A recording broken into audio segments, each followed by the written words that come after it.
Good morning, students. This is Shoaib Tyagi here, lecturer at Impact College Science and Technology, Rampur. Welcome to Impact Agri classes. I hope all of you are fine. Students, let's discuss an interesting topic. This is farm machinery. The topic is farm machinery. हमारा जो topic है वो किसका है? Farm machinery का topic है. The topic name is engine.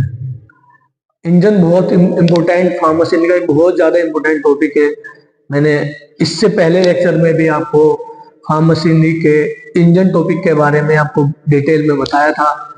कुछ चीज़ें उसमें हमारी रह गई थी, तो मैंने आपको बोला था कि मैं नेक्स्ट लेक्चर में वो कंप्लीट कर दूंगा. उस लेक्चर में मैंने आपको इंजन क्या होता है और इंजन के बेसिक क्लासिफिकेशन आपको बताए थे. तो अगर आपको ये वाली क्लास आप चाहते हो कि ये क्लास मेरे अच्छे से समझ में आए, तो प्लीज़ आप पहले प्रीवियस लेक्चर मेरा देखिए. इससे पहले मैंने आपको इंजन का क्लास हमारा चल रहा था और आज भी मेरा इंजन का ही क्लास रहेगा. लेकिन इंजन से पहले हमने जो हमारी first class farm machinery and power की रही थी, उसमें हमने introduction of farm machinery, what is farm, what is machinery, status of farm power in India, ये सारी चीज़ें हमने एक अच्छे कंटेंट के साथ में, एक अच्छे एक्सप्लेनेशन के साथ में आपके सामने डिस्कस किया है. तो स्टूडेंट्स, चलते हैं विदाउट वेस्ट ऑफ टाइम हम अपने लेक्चर की तरफ. स्टूडेंट्स, स्टार्ट करते हैं हम हमारा आपका अपना लेक्चर. ठीक है स्टूडेंट्स, आप रेगुलर बेसिस पे, पहली बात तो रेगुलर बेसिस पे आपके लिए लेक्चर प्रोवाइड करा रहे हैं. तो फार्म मशीनरी के साथ में हम आपके रेगुलर बेसिस पे आपको लेक्चर प्रोवाइड करा रहे हैं. अच्छे कंटेंट के साथ आपके सामने आते हैं, अच्छा एक्सप्लेनेशन आपको करते हैं, पूरी कोशिश करते हैं कि आपको अच्छे से चीज़ें समझ में आ जाए, अच्छे एग्जाम्पल देकर आपको समझाते हैं. तो आपका एक दायित्व बनता है कि आप जब चैनल देखा करो, जब वीडियो आप लेक्चर मेरा देखा करो, तो आप कम से कम लाइक कर दिया करो अगर आपको अच्छा वीडियो मेरा अच्छा लगे, लेक्चर अच्छा लगे. और रेगुलर बेसिस पे लेक्चर ला रहा हूँ तो आप चैनल को सब्सक्राइब कर ले प्लीज़, क्योंकि रेगुलर बेसिस पे मैं इसी टाइप के लेक्चर आपको प्रोवाइड करा रहा हूँ. इससे आपका जो एकेडमिक कॉन्सेप्ट है वो भी आपका कवर हो जाएगा और कॉम्पिटिटिव लेवल के भी ये बहुत ज़्यादा आपके लिए इम्पोर्टेंट होने वाला है. ठीक है, क्योंकि एकेडमिक लेवल से ही मैं आपको बीएससी एग्रीकल्चर के सिलेबस के अकॉर्डिंग मैं आपको पढ़ा रहा हूँ. लेकिन बीएससी एग्रीकल्चर को अगर आप अच्छे से डिटेल में पढ़ोगे, उसके सारे सब्जेक्ट को आप डिटेल में अच्छे से पढ़ोगे, तो आपको फिर कंपटीशन में कोई रोक नहीं सकता है. तो इसलिए सबसे पहले हमें अपना बेस बनाने की जरूरत है. इसी वजह से मैं आपका बेस बनाना चाहता हूँ, ताकि मेरे स्टूडेंट, मेरे पढ़े हुए स्टूडेंट फ्यूचर अगर वो कंपटीशन बीट करते हैं तो वो अच्छे से उसमें अपना नंबर गेन करे और सिलेक्शन लें. ठीक है, सिलेक्टिव पढ़े और सिलेक्शन लें. तो स्टूडेंट्स, चलते हैं हम. मैंने आपको बताया था इससे पहले व्हाट इज इंजन. इंजन के बारे में रिमाइंड कर आपको कराऊं, मैं याद आपको दिलाऊं. तो इससे पहले मैंने आपको इंजन के बारे में बताया था. तो क्या होता है इंजन हमारा? इंजन क्या होता है? अच्छा, इंजन हमारी वो डिवाइस है, एक ऐसी युक्ति है, एक ऐसी मैकेनिकल डिवाइस है जो एनर्जी की एक फॉर्म को दूसरे फॉर्म में बदल रही है. आप इसको ऐसे भी कह सकते हो, engine is a mechanical device that convert one form of energy to another form. ठीक है, मतलब एक एनर्जी के एक रूप को दूसरे रूप में हमारी जो इंजन है वो बदल रहा है. अब मतलब हम अगर एक फॉर्म और दूसरे फॉर्म की बात करें, तो आप इंजन में क्या डालते हो? फ्यूल डालते हो. ऑब्वियसली बात है, क्या डालते हो? फ्यूल डालते हो. तो फ्यूल हमारी किस प्रकार की एनर्जी है? फ्यूल हमारी रासायनिक ऊर्जा है, केमिकल एनर्जी है. तो वो जो केमिकल एनर्जी है उसे हमारा इंजन केमिकल एनर्जी को कंज्यूम करके उसको क्या करके उस केमिकल एनर्जी को हीट एनर्जी में कन्वर्ट करता है. किस एनर्जी में? हीट एनर्जी में, या उसको आप थर्मल एनर्जी भी बोल सकते हो. तो हीट और थर्मल एनर्जी में कन्वर्ट करता है, जिसकी वजह से आपके जो सिलेंडर है उसके अंदर दहन होता है. जब दहन होता है तो सिलेंडर के अंदर पावर जनरेट होती है. जब पावर जनरेट होती है तो आपकी वो ऊर्जा जो आपने केमिकल एनर्जी डाली थी वो हीट में कन्वर्ट हो गई, और हीट से वो मैकेनिकल एनर्जी में कन्वर्ट हो जाएगी, यांत्रिक ऊर्जा में कन्वर्ट हो जाएगी. फिर हम जब हमें यांत्रिक ऊर्जा मिल जाती है तो हम उसका यूज हम अपने वर्क में कर सकते हैं। तो यही एक हमारा इंजन है, कोई इतनी बड़ी चीज नहीं है। एक एनर्जी से दूसरी एनर्जी में बदलना है हमारा इंजन कहलाता है। जैसे कि हमारी बॉडी, ये भी एक आप इसे भी एक इंजन समझ सकते हो। इसके अंदर भी हम जो है वो क्या है, हम कार्बनिक एनर्जी ऑर्गेनिक फॉर्म में हम एनर्जी को कंज्यूम कर रहे हैं, सीड के फॉर्म में कंज्यूम कर रहे हैं, और उससे हमारी बॉडी क्या कर रही है, केमिकल में कन्वर्ट कर रही है, जिससे केमिकल एनर्जी से हमको न्यूट्रिएंट्स मिल रहे हैं, एनर्जी मिल रही है। तो इसी तरह हमारी जो इंजन है वो भी एक मशीन ही है, बस फर्क इतना है कि वो मैनुअली मानव द्वारा बनाई गई, ये प्रकृति द्वारा बनाई गई। ठीक है, तो स्टूडेंट चलते हैं हम। तो मैं आपको प्रीवियस लेक्चर को रिमाइंड कराने के लिए मैंने आपको थोड़ा सा एक्सप्लेन कर दिया है प्रीवियस लेक्चर के बारे में। अब हम अपने यहाँ पे टॉपिक पे आते हैं। टॉपिक हमारा क्या है, तो टॉपिक में इंजन का टॉपिक में हम पढ़े क्लासिफिकेशन ऑफ इंजन। ठीक है, देखो कितने अच्छे से मैंने आपके लिए यहाँ पे पॉइंट टू पॉइंट यहाँ पे आपके लिए मैंने चीजें लिखी हैं। तो क्लासिफिकेशन ऑफ इंजन में, इंजन हमारे मेनली 2 टाइप के होते हैं। अगर हम मेजरली बात करें तो 2 प्रकार के हमारे इंजन होते हैं। एक तो होता है हमारा, अगर हम एक तो होता है हमारा इंटरनल कंबशन इंजन, एक होता है हमारा एक्सटर्नल कंबशन इंजन। तो इंटरनल कंबशन इंजन कौन सा होता है गाइस, हमारा इंटरनल कंबशन इंजन हमारा वो होता है जिस इंजन के सिलेंडर के अंदर दहन हो, या आप इसको ऐसे बोल सकते हैं कंबशन इनसाइड द सिलेंडर। ठीक है, combustion of fuel inside the cylinder, मतलब सिलेंडर के अंदर अगर दहन हो रहा है तो वो हमारा क्या कहलाता है, internal combustion engine. Previous lecture में सारी चीजें बताइए। और एक्सटर्नल कंबशन इंजन हमारा वो होता है जिसके combustion of fuel outside the या आउटसाइड फ्रॉम द सिलेंडर। ठीक है, मतलब सिलेंडर से बाहर अगर दहन हो रहा है तो हमारा एक्सटर्नल से समझ में आ रहा है कोई ऐसा कंबशन, कोई ऐसा दहन जो सिलेंडर से बाहर हो रहा हो, या बाह्य दहन आप इसको बोल सकते हो। और इंटरनल को आप हिंदी में अंत्य दहन इंजन बोल सकते हो। ठीक है, तो अगर सिलेंडर के अंदर हो रहा है तो अंत्य दहन हो गया, अगर सिलेंडर के बाहर हो रहा है तो बाह्य दहन हो गया। तो अगर हम यहाँ पे मैंने आपके लिए ये डायग्राम बनाया है हमारे सिलेंडर का, जो हमारे किसका, इंटरनल कंबशन इंजन का सिलेंडर है। तो इस अगर दहन हमारा इस सिलेंडर के अंदर हो रहा है, यहाँ पे हमारा कंबशन हो रहा है, यहाँ पे फ्यूल आता है तो यहाँ पे कंबशन हो रहा है तो इंटरनल कंबशन इंजन। अगर हमारा कंबशन एक्सटर्नल पोर्शन में हो रहा है, जैसे कि मैंने तुम्हें स्टीम इंजन का एग्जांपल दिया था प्रीवियस लेक्चर में, इसको डिटेल में जान सकते हो, वहां पे मैंने अच्छे से आपको समझाया है। लेकिन यहाँ पे मैं सिर्फ आपको रिमाइंड कराने के लिए बता रहा हूँ। ठीक है, अब हम बात करते हैं नेक्स्ट, इंटरनल कंबशन इंजन हमारे कितने प्रकार के होते हैं भाई। एक्सटर्नल कंबशन इंजन या स्टीम इंजन का कोई काम नहीं है अब। ठीक है, मैं बता चुका हूँ क्यों काम नहीं है, क्योंकि ये बहुत आकार में बड़ा होता है, फ्यूल कंजप्शन बहुत ज्यादा होता है, और इसकी जो वर्किंग एफिशिएंसी होती है वो बहुत कम होती है, 2% सिर्फ वर्किंग एफिशिएंसी होती है इसकी। तो इसलिए इसको तो हमने बिल्कुल अब यहाँ पे हम इसको तो कर रहे हैं खत्म, बस ये हमारे लिए पढ़ने के लिए है। ठीक है, क्योंकि आपको अगर इंजन के बारे में पढ़ना होगा, ठीक है, तो ये सारी चीजें आपको डिटेल में लिखनी होंगी। अब हम बात करते हैं इंटरनल कंबशन के बारे में। तो इंटरनल कंबशन इंजन हमारे कितने प्रकार के होते हैं, ये हमारे होते हैं 4 प्रकार के। कौन कौन से, एक तो होते हैं हमारे 4 स्ट्रोक इंजन, एक होते हैं हमारे number of stroke. According to number of stroke हमारे 2 टाइप के होते हैं, इनको आप ऐसे लिख सकते हो according to number of stroke. According to number of stroke, स्ट्रोकों की संख्या के आधार पर हमारे जो इंजन है वो कितने प्रकार के, 2 प्रकार के हैं, 4 स्ट्रोक इंजन, 2 स्ट्रोक इंजन। ठीक है, और एक होता है हमारा नंबर 3 कंप्रेशन इग्निशन इंजन और स्पार्क इग्निशन इंजन। ठीक है, तो देखते हैं हमारे क्या है, चलो स्टार्ट करते हैं हम।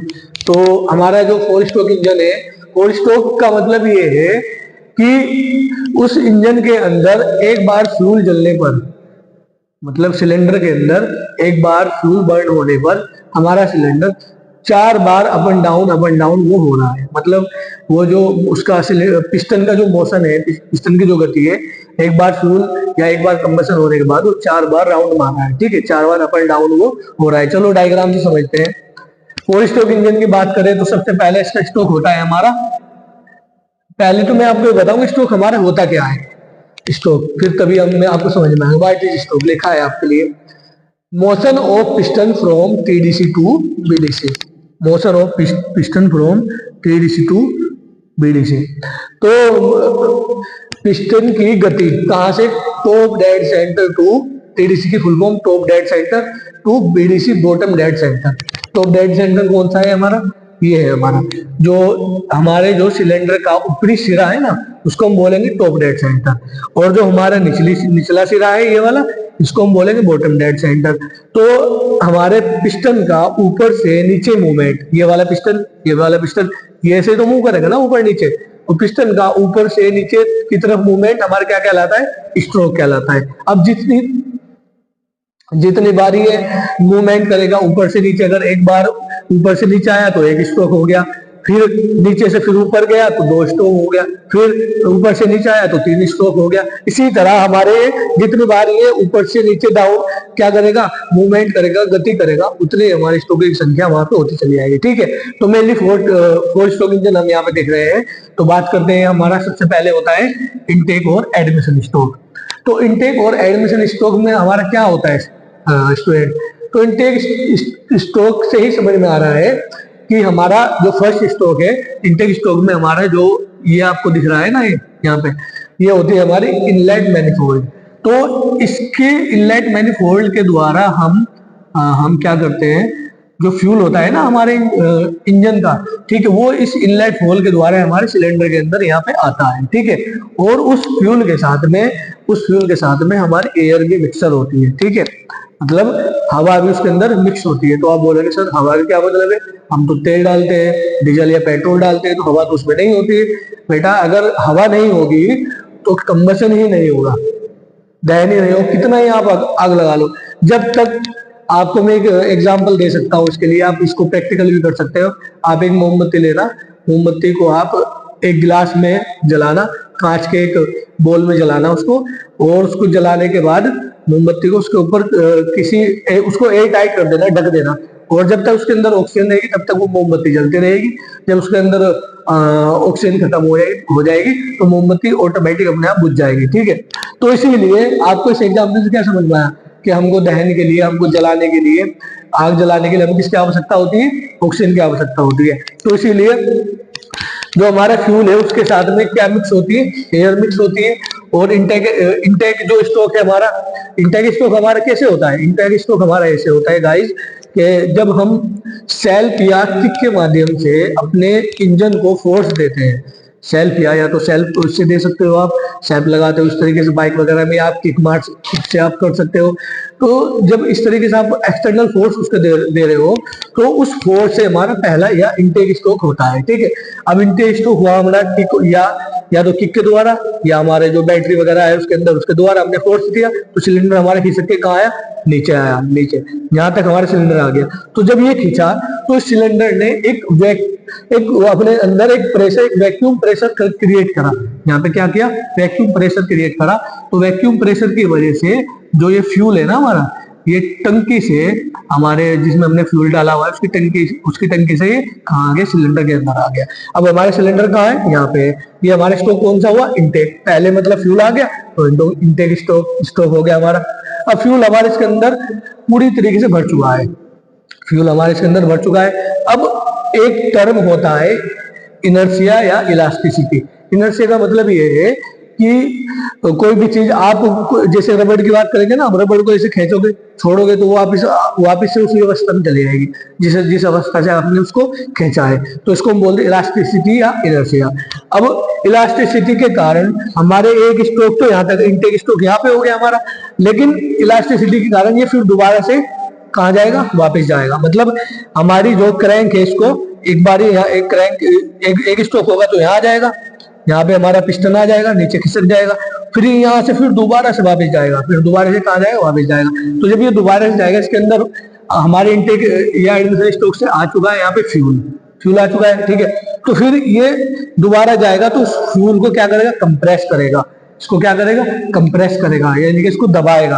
तो वाला स्ट्रोक हमारा कौन सा हुआ, सेकंड, कंप्रेशन स्ट्रोक। जब फ्यूल को दबाएगा, ठीक है, तो फ्यूल का हमारा बढ़ेगा तापमान। ठीक है, फिर उसी टाइम पे हमारा जो स्पार्क प्लग है एक तो इसका तापमान वैसे ही, मतलब एक तो इसका हमारे फ्यूल का दिमाग खराब वैसे ही हो रखा है, ठीक है। ऊपर से स्पार्क प्लग ने क्या करा, रही सही जो कसर है वो पूरी कर दी। आग लगाने का काम स्पार्क प्लग ही तो करता है। तो स्पार्क प्लग ने क्या करा, यहाँ पे चिंगारी दी, अब फ्यूल के अंदर हो गया दहन, फ्यूल के अंदर हो गया दहन। जब फ्यूल के अंदर दहन हुआ तो ये जो हमारा पिस्टन है इसके अंदर हुआ मूवमेंट, एकदम एकदम धड़ाम से नीचे गया, मतलब एकदम नीचे आया बहुत फोर्स के साथ में, ठीक है। तो इसको हम बोलेंगे कौन सा, पावर स्ट्रोक या कंबसन स्ट्रोक। ये कौन सा हुआ हमारा, पावर स्ट्रोक या कंबसन स्ट्रोक। अब पावर स्ट्रोक तो हमारा लग गया, हमारे फिर से हमारे जो पिस्टन है वो फिर से हमारे इस अवस्था में आ गया। लेकिन यहाँ पे जो हमारा फ्यूल था वो अब जल चुका है, वो फ्यूल हमारा जल चुका है। वो जल चुका है तो उसका क्या बना, वो गैस में कन्वर्ट हो गया, धुएं में कन्वर्ट हो गया। जब वो धुएं में कन्वर्ट हुआ तो फिर ये हमारी इलास्टिसिटी और इनर्शिया के कारण ये फिर दोबारा से जाएगा उसी अवस्था में। तो जब ये दोबारा से ऊपर जाएगा तो यहाँ पे हमारा जो इस खाली पोर्शन में हमारा जो धुआं भरा हुआ है ना, वो हमारे किस मैनिफोल्ड से, एग्जॉस्ट मैनिफोल्ड से, ये हमारा क्या है, एग्जॉस्ट मैनिफोल्ड है। इस रास्ते से वो निकल जाएगा, बाहर निकल जाएगा। और ये वॉल्व हमारी जो लिखी हुई है ना, एग्जॉस्ट वॉल्व, ये ऑटोमेटिकली ओपन हो जाएगी, ये खुल जाएगी तो हमारा धुआं यहाँ से बाहर निकल जाएगा, ठीक है। तो आई होप आपको सब चीजें समझ में आ गई होगी। तो हमारा जो धुआं बाहर निकला है वो कौन सा स्ट्रोक हुआ, हमारा एग्जॉस्ट स्ट्रोक हुआ। धुआं बाहर निकला तो एग्जॉस्ट स्ट्रोक, और अगर इसके अंदर दहन हुआ तो हमारा पहले इनटेक यानी कि तेल आया, फिर तेल आने के बाद में हमारे तेल को किया कंप्रेस, ठीक है, तो हमारे कंप्रेसर स्ट्रोक। फिर जब तेल कंप्रेस हो गया तो हमारे लगे फ्यूल के अंदर आग, जो किसने लगाई, स्पार्क प्लग ने लगाई, ठीक है। पेट्रोल इंजन में तो स्पार्क प्लग लगाता है, डीजल इंजन में एयर लगाती है आग, वो भी मैं आपको बता दूंगा, ठीक है। तो फिर वो हमारा कौन सा, पावर या कंबसन स्ट्रोक। जब हमारा ये फ्यूल जल चुका है, इसका धुआं बन चुका है, तो धुएं को निकालने की जरूरत पड़ेगी। तो धुएं को जब हमारे पिस्टन ने बाहर निकाला तो कौन सा, वो हमारा एग्जॉस्ट स्ट्रोक, ठीक है। आई होप ये 4 स्ट्रोक आप समझ गए होंगे, ठीक है। अब बात करते हैं हम यहाँ पे 2 स्ट्रोक के बारे में। तो 2 स्ट्रोक में गाइस हमारे सिर्फ कौन कौन से स्ट्रोक होते हैं, एक तो होता है हमारा इनटेक या एडमिशन स्ट्रोक, एक होता है हमारा पावर स्ट्रोक। जैसे इसके अंदर फ्यूल आएगा इनटेक या एडमिशन स्ट्रोक से, तुरंत वो जल जाएगा, ठीक है, तुरंत पावर स्ट्रोक होगा। फिर पावर स्ट्रोक होते ही हमारा तुरंत धुआं बाहर निकल जाएगा, ठीक है। तो आपको समझ में आ गया होगा कि 2 स्ट्रोक में सिर्फ कौन कौन से स्ट्रोक हो रहे हैं हमारे, इनटेक और पावर स्ट्रोक, ठीक है। अब हम बात करते हैं हमारे कंपोनेंट ऑफ, नहीं यहाँ पे अभी और चीजें रह गई, चलो अभी तो इसके टाइप्स रह गए हैं ना। तो थर्ड जो हमारे इसका क्लासिक इंटरनल कंबशन इंजन का, वो कौन सा है, कंप्रेशन इग्निशन इंजन, ठीक है। तो कंप्रेशन इग्निशन इंजन क्या होता है स्टूडेंट्स, आप डीजल और पेट्रोल इंजन की अगर मैं बात करूं तो जो हमारा डीजल इंजन होता है ट्रैक्टर वगैरह में आप देखोगे, जनरली ट्रैक्टर का एग्जांपल आप ले सकते हो क्योंकि उससे इजीली समझ जाओगे आप। तो आपने देखा होगा कि जो हमारे डीजल इंजन है ना, उसके जो सिलेंसर होता है, ट्रैक्टर का जो सिलेंसर होता है, उस सिलेंसर के पास में एक और सिलेंसर टाइप से ही लगा हुआ होता है, एक और उसके पास में एक और सिलेंसर ही होता है, वो उसको हम बोलते हैं एयर क्लीनर। क्या बोलते हैं उसको, एयर क्लीनर। वो क्या करता है, यहाँ तो इंटरनल कंबशन इंजन में एयर और फ्यूल को मिक्स करने का काम कौन कर रहा है, कार्बोरेटर कर रहा है।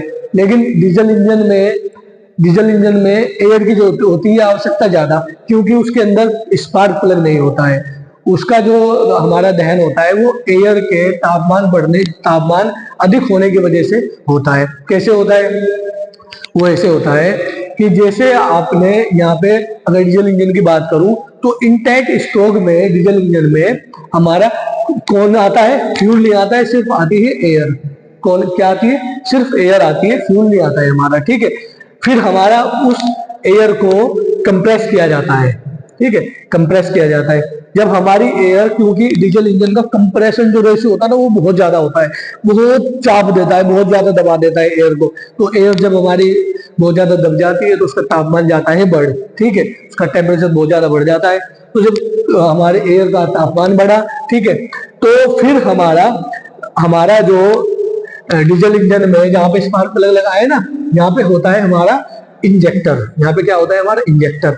तो हमारी एयर अच्छे से कंप्रेस हो चुकी है, यहाँ पे कंप्रेस हो चुकी है, अभी फ्यूल नहीं आया है, सिर्फ डीजल इंजन में क्या आई, एयर आई है। तो जो हमारा इंजेक्टर है ना, वो फ्यूल को उस गर्म हुई हवा पे क्या कर देगा, स्प्रे कर देगा। क्या कर देगा, उसका स्प्रे कर देगा फ्यूल का एयर के ऊपर। अब एयर हमारी गर्म है, उसका तापमान बहुत ज्यादा है, तो जब हम गर्म हवा के ऊपर फ्यूल का स्प्रे करेंगे तो तुरंत हमारा कौन सा होगा, डीजल इंजन के अंदर पावर स्ट्रोक, मतलब एकदम वहां पे क्या हो जाएगा, दहन हो जाएगा। ठीक है, तो आपको समझ में आ गई कंप्रेशन इंजन की, कंप्रेशन इग्निशन इंजन की हम बात कर रहे हैं। तो कंप्रेशन इग्निशन इंजन में हमारा स्पार्क प्लग का यूज नहीं होता है, सिर्फ एयर कंप्रेस करके फ्यूल का बर्न होता है। ठीक है, ये डीजल इंजन में हमारे मोस्टली होता है। अब हम बात करें स्पार्क इग्निशन इंजन, तो स्पार्क तो हमारा पेट्रोल इंजन की यहाँ पे बात हो रही है। ठीक है, तो जब ये मैं बता चुका हूँ आपको कि जो हमारे स्पार्क प्लग है वो फ्यूल को जलाएगा, जब हमारी एयर कंप्रेस हो जाएगी तो फिर ये क्या करेगा, चिंगारी मारेगा, चिंगारी मारेगा तो पावर स्ट्रोक होगा। ठीक है, तो अब हम बात करते हैं यहाँ पे diesel engine fuel compression ratio, सबसे ज्यादा इंपॉर्टेंट है, बहुत ज्यादा पूछा जाता है। तो कंप्रेशन रेशियो मतलब जो हमारा फ्यूल होता है ना डीजल इंजन का, वो उसको कितना कंप्रेस करे, कितने हद तक कंप्रेस कर सकता है। तो देखो, मान लो हमारा यहाँ पे इसका कंप्रेशन रेशियो कितना है, 14:14 रेशियो 1 to 23 रेशियो 1, ये इसका क्या है, कंप्रेशन रेशियो है। कहने का मतलब ये है कि ऐसा समझो कि आपके पास में फ्यूल 14 लीटर फ्यूल है आपने, अब आप 14 लीटर फ्यूल को उतना कंप्रेस कर दो, उतना कंप्रेस कर दो, वो सिर्फ 1 लीटर जगह में आए, जितना 1 लीटर जगह 1 लीटर फ्यूल जगह लेता है ना, वो उतनी जगह में आ जाए दबाव के कारण। ठीक है, तो उसका तापमान बहुत ज्यादा बढ़ जाएगा। ठीक है, तो इसी वजह से यहाँ पे मतलब इतना कंप्रेस किया है कि रेशियो 14 रेशियो को कन्वर्ट कर रहा है एक रेशियो में। ठीक है, और यहाँ 23 रेशियो को कन्वर्ट कर रहा है ये दबाव कंप्रेस करके उसको एक रेशियो में। ठीक है, 1 रेशियो कम। अब देख सकते हो यहाँ पे कितना इसका दाब है, कितना फ्यूल को कंप्रेस करता है। ठीक है, और फ्यूल हमारे किसको कंप्रेस करता है, एयर को कंप्रेस करता है। डीजल इंजन किसको कंप्रेस करता है, पहले एयर को कंप्रेस करता है। अब अगर हम पेट्रोल इंजन की बात करें तो उसका कंप्रेशन रेशियो थोड़ा कम होता है, क्योंकि इसमें हमें आग जलाने के लिए हवा को ज्यादा गर्म करने की आवश्यकता नहीं होती है। इसमें हम स्पार्क प्लग की मदद से एयर को क्या कर सकते हैं, वो फ्यूल को हम बर्न कर सकते हैं, या स्पार्क प्लग की मदद से हम क्या कर सकते हैं, वहां पे दहन कर सकते हैं। ठीक है, तो इसका जो कंपैरिजन रेशियो है हमारा वो क्या है, बहुत कम है। तो हम देख सकते हैं 4:1 to 10:1, इसके कंपैरिजन में बहुत ज्यादा ये क्या है, कम है। तो आप इसको नोट कर सकते हो, बहुत ज्यादा इंपॉर्टेंट है। ठीक, तो आई होप ये चीजें भी आपको समझ में आ गई होगी। ठीक है, तो हम बात करते हैं हमारे जो लास्ट रह गया है सबसे इंपॉर्टेंट, वो कौन सा है, कंपोनेंट्स ऑफ आईसी इंजन। तो ये हमारे मेजर कंपोनेंट है आईसी इंजन के। ठीक है, इसको आप कॉमन कंपोनेंट्स भी बोल सकते हैं। ज्यादा कंपोनेंट्स नहीं दूंगा, जो इंपोर्टेंट है सिर्फ वही मैं आपको यहाँ पे बता रहा हूँ। तो सबसे पहले हमारे इनलेट वोल्व, फिर है हमारे इनलेट मैनिफोल्ड, फिर है हमारे एग्जॉस्ट वोल्व, एग्जॉस्ट मैनिफोल्ड। अब मैं इनको एक्सप्लेन करता चलता हूँ। इनलेट वोल्व हमारा क्या होता है, इनलेट वोल्व हमारा होता है ये, यहाँ पे आपको दिख रहा होगा ये इस तरीके का। जब इसके अंदर फ्यूल आता है ना इनलेट मैनिफोल्ड से, ये क्या है, पूरा जो चैनल है ये क्या हमारा इनलेट मैनिफोल्ड है। तो जब फ्यूल आता है ये वोल्व हमारा क्या हो जाता है, इसके कंप्रेस की वजह से, दबाव की वजह से, वैक्यूम की वजह से ये हो जाता है हमारा खुल। ठीक है, तो जब ये खुल गया हमारा, तो इसके अंदर आया हमारा फ्यूल। तो जब फ्यूल आया तो यहाँ पे हमारी वोल्व ओपन हो गई। ठीक है, तो जब ये ओपन हुई तो इसको हम बोलते हैं क्या, इनलेट वोल्व, मतलब ये हमारी क्या होती है, इनलेट वोल्व होती है। ठीक है, नेक्स्ट है हमारा inlet manifold. Inlet manifold guys हमारा क्या होता है, ये हमारा होता है कि जिस जरिए से हमारा फ्यूल आ रहा है, जिसके जरिए से हमारा तेल आ रहा है, उसको हम बोलते हैं इनलेट मैनिफोल्ड। ठीक है, अब हम बात करें एग्जॉस्ट वोल्व की। एग्जॉस्ट वोल्व हमारी वो वोल्व होती है जब हमारा फ्यूल बर्न हो जाता है ना सिलेंडर के अंदर, तो वो एग्जॉस्ट वोल्व के थ्रू कहा जाता है, बाहर जाता है, उसके थ्रू कहा जाता है, बाहर जाता है। वो वोल्व हमारी क्या हो जाती है, ओपन हो जाती है। जैसे यहाँ पे फ्यूल आ रहा है तो ये वाली ओपन हो रही है, और यहाँ से धुआं बाहर जा रहा है तो यहाँ से ये वाली ओपन हो रही है, तो इसको हम बोलते हैं एग्जॉस्ट वोल्व। ठीक है, अब हम बात करें एग्जॉस्ट मैनिफोल्ड की, तो जिसके द्वारा हमारा धुआं बाहर जाता है वो होता है हमारा एग्जॉस्ट मैनिफोल्ड, ये लिखा हुआ है यहाँ पे। ठीक है, अब हम बात करें हमारे सिलेंडर की, तो कोई भी ऐसा खोखली चीज, जिसके कोई भी ऐसा खोखला पदार्थ या कोई भी ऐसा खोखला, जैसे कि आप गैस सिलेंडर की बात करें, वो अंदर से क्या होता है, खोखला होता है। तो कोई भी ऐसा खोखली चीज, उसको हम क्या बोलते हैं, सिलेंडर बोल सकते हैं। तो यहाँ पे हमारे क्या है, अंदर से खोखला ही तो है ना, होलो है, ये हम अंदर से क्या है, खोखला है, तो इसको बोलते हैं सिलेंडर। ठीक है, इसके अंदर ही पूरा दहन होता है। अब बात करें हम पिस्टन।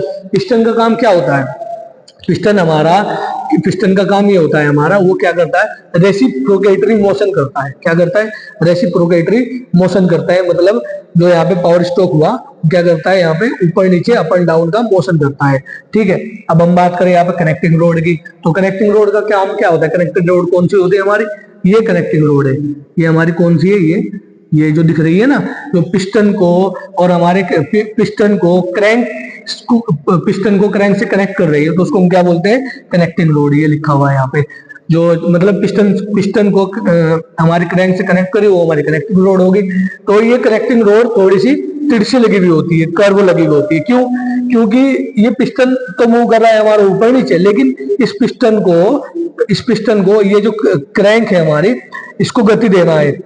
और गति कैसी देना है, इसको थोड़ी कर्व, इसको थोड़ी तिरछी गति देना है। तो जब तिरछी गति होगी तो ये हमारा जो रेसिप्रोकेटरी मोशन है, ये रेसिप्रोकेटरी मोशन हमारा रोटरी मोशन में कन्वर्ट हो जाएगा। ऐसे हमारे घूमेगा यूं, तो हमारा जो इस तरीके से हमारी जो क्रैंक है इस तरीके से घूमने लगेगी। ठीक है, तो आई होप आपको इतनी चीजें समझ में आ गई होगी। नेक्स्ट हमारा क्या है, क्रैंक। क्रैंक हम किसको बोलते हैं, ये हमारी जो है, ये क्रैंक क्या है, हमारी रेसिप्रोकेटरी मोशन को रोटरी मोशन में कन्वर्ट कर रही है। जो गोल गोल आपको दिख रहा है ना, ये हमारी क्रैंक है। ठीक है, अब हम बात करें क्रैंक पिन, तो क्रैंक पिन हमारी कौन सी होती है, जो हमारे कनेक्टिंग रोड को क्रैंक से क्या कर रही है, उसको जोड़ रही है, उसको कनेक्ट कर रही है। ये हमारी क्या है, क्रैंक पिन है। ठीक है, अब हम बात करें गजन पिन की, तो गजन पिन हमारी कौन सी होती है, गजन पिन होती है हमारी ये यहाँ पे जो दिख रहा है ना आपको पिस्टन के बीच में यहाँ, तो ये गजन पिन का काम क्या होता है, ये हमारी जो कनेक्टिंग रोड है उसको कनेक्ट कर दी है, किससे, पिस्टन से। ठीक है, ये यहाँ पे लिखा हुआ है गजन पिन। ठीक है, अब हम बात करें यहाँ पे सम्प की, तो सम्प हमारा होता है गाइस एक इस तरीके से नीचे बाउल बना हुआ होता है, एक इस तरीके से ना नीचे बाउल बना होता है। ठीक है, यहाँ पे तो इस बाउल के अंदर, इस सम्प के अंदर पूरा हमारा जो सिलेंडर अरेंज होता है। अब इसमें क्यों अरेंज होता है, क्योंकि हमको इस सिलेंडर को लुब्रिकेंट करने, इसको लुब्रिकेशन देने के लिए हमको तेल की भी आवश्यकता होगी, लुब्रिकेंट ऑयल की भी आवश्यकता होगी हमें, जिसको मूवलेल बोलते हैं सॉरी। तो मूवलेल को हम कहाँ डालते हैं, इस सब में मूवलेल को हम भर देते हैं। तो जब हम सब में मूवलेल को भर देते हैं, तो जब हमारा पिस्टन मूवमेंट करता है, तो हमारी जो क्रैंक है वो इस मूवलेल में डूब के जाती है, भीग के जाती है। तो जब ये भीगती है तो इसकी गति तेज होने के कारण ये सारे में पूरे सिलेंडर के अंदर क्या कर देती है, तेल को छिड़क देती है। जो लुब्रिकेटिंग ऑयल है वो सारे सिलेंडर में पहुंचा देती है। इससे हमारा जो फ्रिक्शन है सिलेंडर का वो बहुत कम हो जाता है। अगर हम इस लुब्रिकेशन ऑयल का यूज नहीं करेंगे तो हमारा जो इंजन है वो क्या हो जाएगा, सील हो जाएगा, फ्रिक्शन ज्यादा होने की वजह से। ठीक है, अब हम बात करें पिस्टन रिंग। पिस्टन रिंग हमारा क्या होता है, ये जो सिलेंडर के ऊपर आपको दिख रहा है ना, इस तरीके से मैंने बनाया हुआ है गोल गोल, ये पिस्टन के ऊपर जो आपको दिख रहा है ये हमारा होता है पिस्टन रिंग। ये इसलिए होता है कि जब हमें यहाँ पे फ्यूल हमारा यहाँ पे है ना, ठीक है। अब मैं अगर आपको बताऊं, आप यहाँ पे इंजेक्शन का एक एग्जांपल ले सकते हो। जो हमारी सिरिंज होती है उसमें जब आप दवाई भरते हो तो उन सिरिंज के पिस्टन के ऊपर एक रिंग लगा हुआ होता है रबड़ का, ठीक है। वो किस लिए होता है, ताकि जो सिरिंज में आप दवाई भर रहे हो वो दवाई हमारी लीकेज ना हो, वो हमारी नीचे ना गिरे, ठीक है। तो यहाँ पे फ्यूल के लीकेज को कम करने के लिए हम यहाँ पे क्या कर देते हैं, रिंग लगा देते हैं, ठीक है, ताकि हमारा जो फ्यूल लीकेज है वो कम हो सके। क्योंकि यहाँ पे फ्यूल अगर हम डालेंगे और ये हमारी रिंग नहीं होगी तो फ्यूल हमारा वो क्या हो जाएगा, इससे पिस्टन से नीचे निकल जाएगा, ठीक है, सिलेंडर से बाहर निकल जाएगा, फिर उसका कोई फायदा नहीं है और हमारे क्या है, वेस्ट ऑफ फ्यूल होगा, ठीक है। तो फिर इस लीकेज को कम करने के लिए हम क्या करते हैं, यहाँ पे पिस्टन रिंग को लगा देते हैं, ठीक है। आई होप आपको ये भी चीज समझ में आ गई होगी। अब हम बात करते हैं सबसे इंपोर्टेंट लीनियर।